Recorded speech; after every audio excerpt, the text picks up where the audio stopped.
بسم الله الرحمن الرحيم، والصلاة والسلام على أشرف المرسلين سيدنا محمد النبي الأمي الكريم، وبعد. أحباب المتابعين على قناتي، أهلا بكم. الفيديو ده فيديو بعنوان امسحي دموعك يا نوال.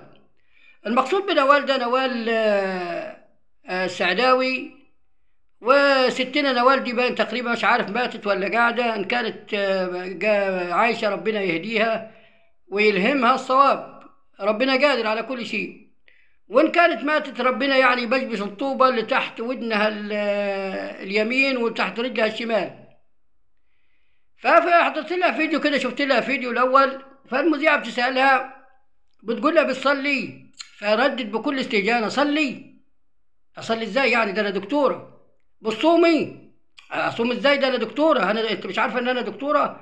وكأن المذيعة ما خدتش بالها وهي بتسألها انها بتسأل دكتورة مش عارف نفسي ولا دكتورة فين. المهم دي عملت زي قارون يما قال: لو تيتوا على علم عندي فخسفنا به وبداره الارض. تقريبا ربنا خسف بها وبدارها الارض. يما قالوا له ايه البتاع، فقال لك: لا، ده انا بعقل كده وتفكيري جبت المال ده. طب حافظ عليه. فخسفنا به وبداري.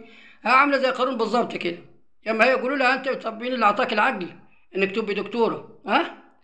هي بتسألك بتقول لك اشربي خمر اسمها دي يا ست نوال. مساعد دموعك يا نوال، مساعد دموعك يا نوال، الله يهديك. فالمهم هي بتصلي تقول له انا دكتوره، بتصوم تقول له انا دكتوره، انت مش عارف تحجي تقول حج ازاي ده انا دكتوره. ما تخلي بالك بقى، انا اصلي ازاي واصوم ازاي. وكأن المذيعه بتقول لها: انت بتشربي خمر، بتزني، بتسرقي. فهي بتنفي، تقول لها: يعني اسرق ازاي انا دكتوره، ازني ازاي وهكذا. تيجي في فيديو تاني الست نوال السعداوي، انا مش عارف سمعتها، بتقول لك ايه؟ عايزه تغير النصوص. بتقول لك ده النصوص اللي في القرآن والإنجيل والكتب السماوية ثابتة ولم تتغير مع تغيير الحياة. يعني الست مثلا عايزين نغير بدل قل هو الله أحد ثابت، يفضل قل هو الله أحد. يعني مثلا نغير الريتم، نشوف يعني نقول والعياذ بالله قل هو الله اثنين مثلا، عشان الست اسمها دي ما دكتوره تفهم اكتر مني واحسن مني.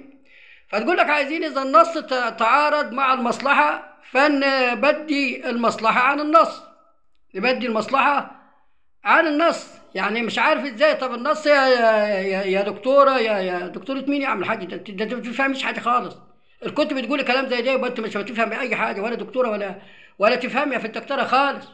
نص ايه ده؟ نص جاي من ربنا. نص ايه؟ هو قانون بنغيره. لما واحد طلع قانون لمصلحة واحد معين، مات الراجل ومات اللي بطلع عشان القانون، فبنغير القانون. القانون ده ماشي بيتماشى مع المصالح وبيتماشى مع الفترة ومع الزمن ومع الجو ومع التاريخ ومع المتغيرات. ده القانون ده بتاع الإنسان، قانون وضعي من صنع الإنسان. القانون الرباني ما يتغيرش. الله أحد الله أحد ليوم القيامة. الصلاة صلاة والصوم صوم. إيه هو يا عم نوال؟ الله يرضى عليك، امسحي دموعك يا نوال، الله يرضى عليك. فعايزة تغير، يعني تقول لك لا، يعني احنا عايزين نمشي مع متغيرات العصر. احنا النهارده في موبايلات وفي تلفزيون وفي بتاع، ونغير القانون. ما ربنا احنا قانون رباني ده ما نقدرش نغيره يا ست نوال، ما يتغيرش ابدا، ما يتغيرش ابدا. سبحان من جعل الشرع وقرآن من يغير ولا يتغير. هو يغير ولا يتغير، لكن تقولوا لي غير القانون وغير، لا ما ينفعش يا ست نوال السعداوي. طلعت علينا نوال السعداوي، طلعت علينا ام المؤمنين الهام شاهين. الهام شاهين دي بقى كانت مبدعه دي، بسم الله ما شاء الله. الثانيه فلسفه بقى، ما فيش بعد كده تاني. يعني الهام شاهين دي طلعت سمعتها اولا بتطلع بتعيبها، تتهجم على الحجاب وعلى المشايخ. مش عاجبها الحجاب ولا عاجبها المشايخ ولا عاجبها النصوص القرآنية ولا عاجبها الدين خالص. طب ما تروحي بعد عننا، فكي. مش عاجبك الدين يا ست، اتكل على الله، شوفي لك دين غير دين، اطلع اتكل على الله بعد عننا. انت حكايتك مختلفة تماما. انت دنيا ليكي دنيا، لكن مالكيش آخرة ان شاء الله بإذن الله على اللي بتقوليه. انت ليكي دنيا، عيشي دنيتك زي ما انت عايز، لكن بس ابعد عن الدين. مالك الصالح بالحجاب ما تتكلميش. انت مش عايزة تتحجبي ان شاء الله بتتحجبي، مش عايزه تتوب ان شاء الله ما تتوب، مش عايزه تصلي ان شاء الله ما تصلي، ولا تصوم ولا تحج ولا تعمل اي حاجه. طالعه ام المؤمنين ستنا الهام شاهين، طالعه سمعتها في فيديو تاني بتقول لك: احنا كنا في عمل بتصور يعني. طبعا التصوير ده ومخرج ومنتج وحكاية ورواية.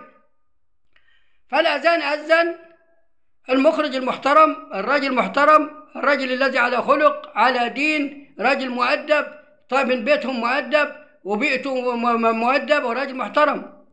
طبعا مش عاجب الست إلهام شاهين الله رضي الله عنها وأرضاها، لا رضي الله عنها ولا أرضاها، بتقول شوفوا المخرج بيعمل ازاي وبتسقف على دي وزعلانه زعل ايه رهيب، وكأن المخرج ارتكب جريمه لما راح يصلي.